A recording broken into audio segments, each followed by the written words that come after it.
What is going on, New York Giant fans? Welcome back to another Roster Bubble Series video. Please hit the like button, comment, and subscribe. Turn on post notifications so you know when the live stream pops or drops. Appreciate you all coming back. Also, share this out. The training camp period is coming up, but we're still a couple of weeks away from it, and it's still that dead time in the offseason. So getting as many people to this channel, to this video, to the series as possible will do a lot, and we're going to have some pretty good Giants coverage throughout the season. So, roster bubble video, I believe we're on number 10 or number 11. Going into the wide receiver category, I'm going to talk about how I usually do these videos, 5 to 10 minutes usually. Talk about the player, the background, competition, how they could win a spot on the roster, how they could lose a spot on the roster, and then a prediction at the end. Jamison Crowder is today's profile, and this is a name that should be pretty familiar to New York Giant fans and just really the New York area, the New York State too, in general. So was drafted in 2015 out of Duke by the Washington Redskins football team commanders, whatever the hell you want to call them. Was with them from 2015-2018, signed with the Jets in 2019, and spent his years throughout 2019 to 2021, got signed by the Buffalo Bills, so another New York thing. In 2022, had his year cut short due to injury, and then 2023 signed with the New York Giants. I believe it was a veteran minimum deal. Over the course of his career, his last best receiving season, let's take a look at those numbers, would probably have to be 2019 with the Jets, 833 yards, total of 6 touchdowns, 78 receptions. Has not really been healthy too much the last few years. I'm going to add that in right now, obviously. Only played 4 games last year, 6 receptions, 60 yards, not much there. The year before that with the Jets, 447 yards, 2 touchdowns, 51 receptions. The year before that with the Jets, 699 yards, 6 touchdowns, 12 games. So he's been mainly a slot receiver for the course of his career. That's number 1. Just mentioned the health factor. Number 2. Number 3 as well is he can also do some punt returning. Now, to go to those numbers, he hasn't done much of recent. He had 9 returns last year with the Bills for 100 yards. That's about 11.1 yards per return. Nothing in 2020. Nothing in 2021. 2018 with Washington, 2 returns for 20 yards. 2017 had a lot more return, I would say, opportunities, and also same with 2016, 2015. So that was the peak of his return career. Not so much, obviously, within the last 3 years. So it is good. Obviously, last year he did do some returning in 4 games, 9 returns, 100 yards, as mentioned. He has 1 punt return touchdown in his career. And offensive snaps-wise, played 33% in those 4 games he played with the Bills. The year before that with the Jets, 69% in 12 games, 80% in 12 games in 20, 79% in 16 games with the Jets in 2019, and the list goes on, probably ranging from 65 to 75% with Washington in the games he played while he was a Washington Redskin. So, let's take a look at the competition. Jeff Smith. Jeff Smith is a special teamer, not much of a wide receiver. They were teammates while with the New York Jets. Bryce Ford Wheaton, wide receiver, undrafted free agent out of West Virginia, I believe.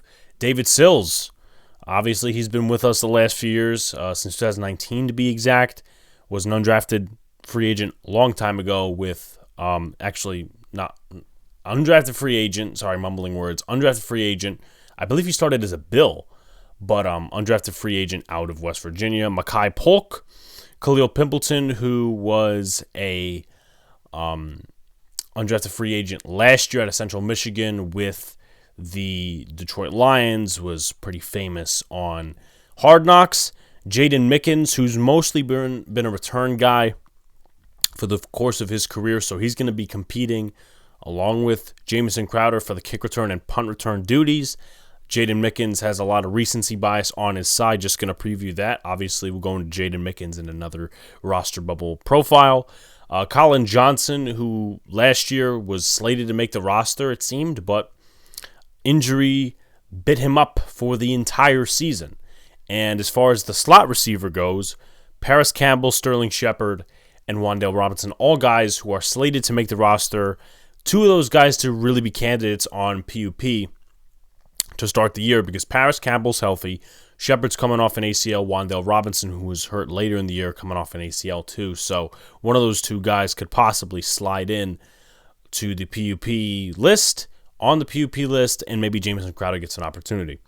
So how can he win? Well, staying healthy is probably number one. Staying healthy. As I said, last year, 4 games total with the Buffalo Bills, which isn't great. Suffered an ankle injury, to be exact, in October. Be a factor in the return game. Obviously, he hasn't had that sharp lightning in the return game he's had in years, and I think the Jets were a little bit more cautious with him because he was a starting wide receiver. He was a starting slot receiver, so there's that. But try to be a factor in the return game.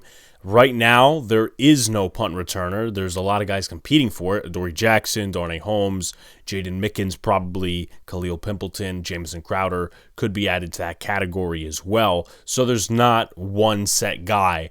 Right now, there is an incumbent kick returner, not punt returner because Richie James is over in Kansas City. Show some burn in the slot. Jamison Crowder is 30 years old, and he probably, maybe, just maybe, might be the oldest wide receiver on the Giants roster as of right now, because you take a look at the names down the line. I mean, Sills isn't 30. I think the one that probably gets to, closest in age to our guy Jamison Crowder is Sterling Shepard. So, yeah, both about 30 years old. Shepard, I mean, obviously, as I mentioned, with the injuries and all that stuff, but we'll see how many reps Shepard gets in the preseason. But back to Crowder, I mean, show some burn in the slot and on the outside too. But, obviously make a name for yourself in the slot against Darnay Holmes or Aaron Robinson or Zion Gilbert or Cordell Flott. Whoever it is, make the most of your opportunities in the slot. And the Giants have a ton of slot receivers that they could put in there, but Jamison Crowder has a shit ton of experience over guys like Pimpleton and Mickens and all these other guys that we've been talking about for a while. How can he lose? Not staying healthy. I think if he gets injured once and is out for a few games, I think that means he's done because he's on the downside of his career, in my opinion. Obviously, last year, injury once again, and started falling out of favor a little bit with the Jets because they started getting new receiving talent in there. And they started using Braxton Berrios a little bit more in the slot and all these different things. But he's got to stay healthy. I think that's going to be probably number one in terms of competing on any roster, Jamison Crowder-wise. If he gets cut or he stays here or whatever, he's got to stay healthy. Passed up by younger returners, Khalil Pimpleton, Jaden Mickens, those guys, as mentioned, they're going to be competing for that punt return role. If they show more burn, and if they show a little bit more burst as well, if they break off one, Jamison Crowder might say goodbye to a roster spot because, as I said before, there is no incumbent. Everybody's competing. Everybody's in there for the punt returner position. Corners, wide receivers, whatever. Also running backs too. Eric Gray, I think, is in that category. Drops passes, lacks burn in the slot. Lacking burn in the slot is going to be a big one. I mean, we'll see what happens come training camp, but as far as drops and fumbles, let's take a look at the stats. He had a fumble last year in Buffalo. He had a fumble in 2021 with the New York Jets.